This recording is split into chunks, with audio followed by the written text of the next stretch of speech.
Good morning student. आज हम लोग फार्मूला सागर के पार्ट 2 पढ़ेंगे। तो कल हम लोग जो पढ़े थे और उससे आगे हम जो है यूनिट डिजिट का आज जितना भी सूत्र होगा उसको पढ़ेंगे। तो अब हम क्लास चालू करते हैं फार्मूला सागर पार्ट 2। ठीक, तो ये फार्मूला सागर पार्ट 2 स्टार्ट हम लोग करेंगे। तो आज हम लोग पढ़ते हैं यूनिट डिजिट। क्या पढ़ रहे हैं? Unit digit. यूनिट डिजिट जो होता है इकाई अंक, कैसे हम इकाई अंक पता करें किसी भी संख्या का, उसके बारे में हम देखेंगे। तो पहला जो है हम इसको एक चीज़ ध्यान रखेंगे कि 5 में यदि किसी भी इवन नंबर से गुना करेंगे तो उसका यूनिट डिजिट क्या आएगा? तो 0 आएगा। 5 में किसी भी सम संख्या से यदि हम गुना करेंगे तो उसका यूनिट डिजिट इकाई अंक क्या आएगा? 0 आएगा। इसी प्रकार से 5 में यदि हम और डिजिट से गुना करते हैं अर्थात विषम संख्या से गुना करते हैं तो हमारा इकाई अंक क्या आएगा? 5 आएगा। इसको हम ध्यान में रखेंगे, ये बहुत आगे काम देगा। इसके बाद जो है अनचेंजेबल डिजिट, कुछ ऐसे डिजिट है जिसका इकाई अंक नहीं बदलता है, अनचेंजेबल होता है, जिसको हम अपरिवर्तनीय अंक कहते हैं। जैसे 0 का इकाई अंक कितना भी पावर रहे, कुछ भी रहे, लेकिन उसका इकाई अंक क्या होगा? 0 ही होगा। 1 का इकाई अंक 1 होगा, 5 के 5 होगा और 6 के 6 होगा। तो हम देखेंगे 4 डिजिट ऐसा है जिसका इकाई अंक किसी भी सूरत में नहीं बदलेगा, जो रहेगा वही रहेगा। एक एग्जाम्पल लेके हम देख भी लेते हैं कि 7835 का पावर जो दे रखा है 1739 है और 1739 हमको ये देखना है कि इवन है कि ऑड है। तो हम देख रहे हैं कि ऑड है और ऑड है तो इसका इकाई अंक क्या होगा? 5 होगा। अभी हम देखे हैं यदि ऑड रहेगा तो इसका इकाई अंक 5 है। इसी प्रकार से हम देखेंगे यहाँ पे 87,396 का जो है ना पावर है 1997, इसका भी पावर जो है क्या है? ऑड है और ऑड है तो जो है ना इसका इकाई अंक क्या होगा?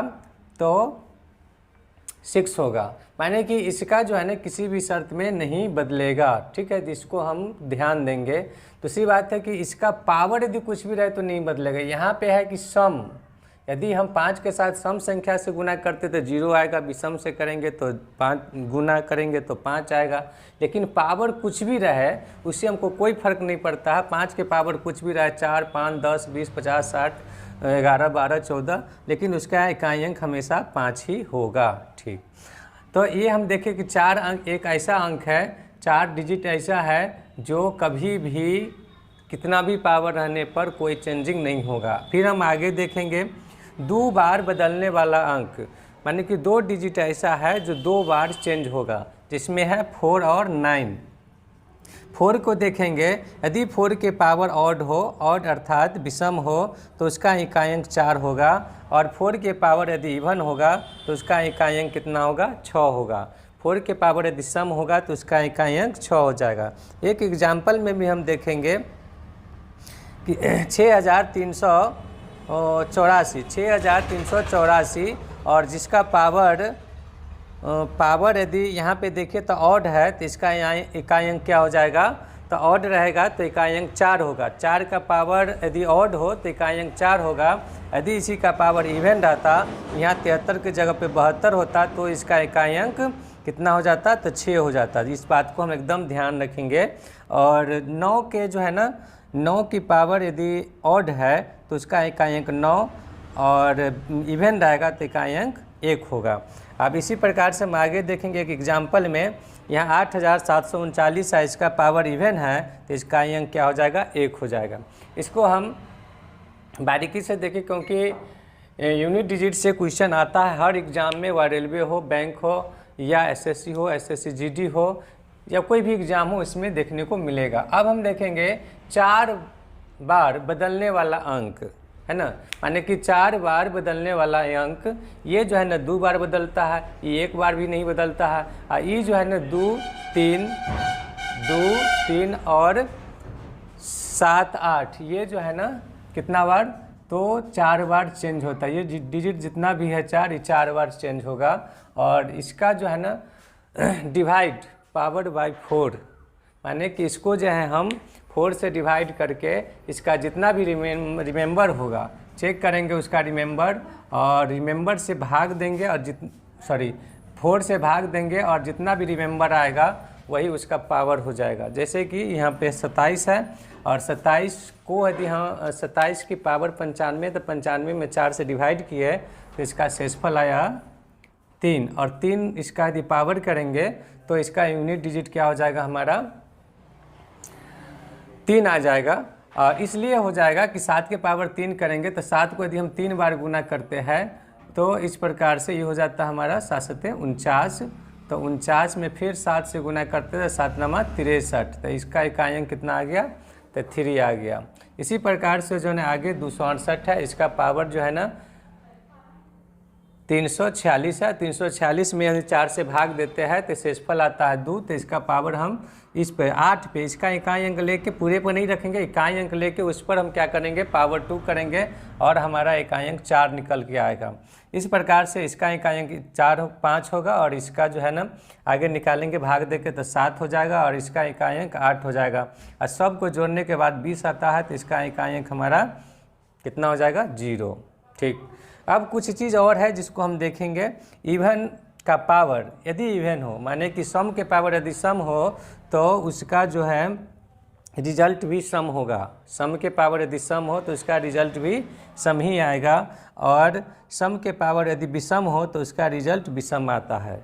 ठीक, उसी प्रकार से विषम के पावर यदि विषम हो तो विषम में होगा, और विषम के पावर यदि इवन हो तो यो विषम होगा। माने कि सिर्फ एक कंडीशन में सम के पावर सम हो तभी ये सम हो सकता है, अब बाकी तीनों कंडीशन में हमारा क्या हो जाएगा विषम हो जाएगा। अब हम थोड़ा सा आगे देखते हैं, जैसे कि 0, 1, 5 और 7। 0, 1, 5 और 7 ऐसा डिजिट है जो कभी 0, 1, 5 और 6 ऐसा डिजिट है जिसका पावर कुछ भी हो ये कभी चेंज नहीं होता है। जैसे कि 5 के पावर 6 है और उसका पावर 6 और उसका पावर 6 इन्फिनाइट तक जाएगा, फिर भी जो है ना इसका इकाई अंक 5 ही होगा। उसी प्रकार से यहाँ जो है ना 36 है, 36 अर्थात 6, और 6 के पावर जो है ना 37, उसका पावर 38 और उसके पावर जो है 39 इन्फिनाइट तक जाता है, फिर भी इसका इकाई अंक क्या हो जाएगा हमारा 6 ही होगा। उसी प्रकार से हम इसमें 0 भी रख सकते हैं और 1 भी इकाई अंक वाला जितना भी डिजिट होगा उसका पावर कुछ भी हो तो कभी चेंज नहीं होगा। अब हम देखेंगे 4 और 9 के केस में, तो 4 और 9 के केस में क्या करेंगे कि देखिए 24 है, इसका पावर 25 है, तो हम इसके बारे में बाद में सोचेंगे, सिर्फ इसके बारे में सोचेंगे ये क्या है इवन है या ऑड है। तो ये हम देखते हैं कि ऑड है 25, यहाँ पर 24 के पावर 25 ऑड है, तो इसका इकाई अंक हमारा क्या हो जाएगा ऑड है तो 4 होगा। क्लियर, ऑड है तो 4 होगा और इवन रहेगा तो 6 हो जाएगा। इसी प्रकार से यहाँ 9 है, 9 के पावर 19 है, 19 के पावर 20, 20 के पावर 21, 21 के पावर 22। यहाँ पे देख रहे हैं कि 9 के पावर क्या है तो 20 है, अब 20 क्या है इवन है, तो उसका इकाई अंक हमारा क्या हो जाएगा 1 हो जाएगा। क्या हो जाएगा 1। इस प्रकार से जो है आगे हम देखेंगे 4 डिजिट ऐसा है 2, 3 और 7, 8। ये 4 डिजिट ऐसा है जिसके पावर जैसे कि 132 है, इसके पावर कितना है 17 है, उसके पावर 18 है, उसके पावर 19 है। तो ऐसी स्थिति में हम क्या करेंगे इसमें देखेंगे, इसके बारे में बाद में सोचेंगे। हम सिर्फ 17 में भाग देंगे 4 से, और 4 से भाग देने के बाद यदि शेषफल हमारा 1 आता है तो 2 के पावर 1 करेंगे, यूनिट डिजिट हमारा निकल के आएगा कितना 1। और इसी प्रकार से आगे भी देखिए 3 है, 3 के पावर 21 है, 21 के पावर 22 है, तो यहाँ भी हम क्या करेंगे 4 से भाग देंगे तो 1 आएगा, तो यहीं से हमारा यूनिट डिजिट निकल के आ जाएगा 3। तो इस प्रकार से जो है ना हमारा जो है ना यूनिट डिजिट के लगभग फार्मूला पूर्ण होता है।